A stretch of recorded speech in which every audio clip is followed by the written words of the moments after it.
Acid rain is part of a group called acid deposition.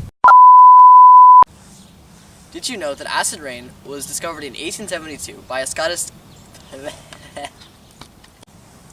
Did you know that acid rain was discovered in 1872? Did you know that acid rain was discovered in 1872 by a Scottish chemist named Robert Angus Smith?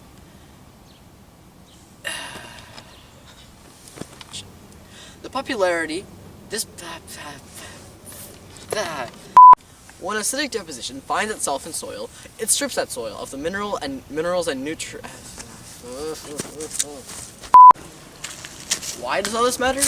Well, when large amounts of acidic deposition... God damn it. Why does all this matter?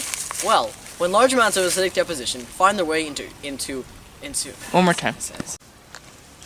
Why does all this matter?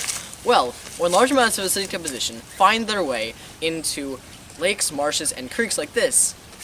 Oh my god! If you want to help decrease acidic deposition...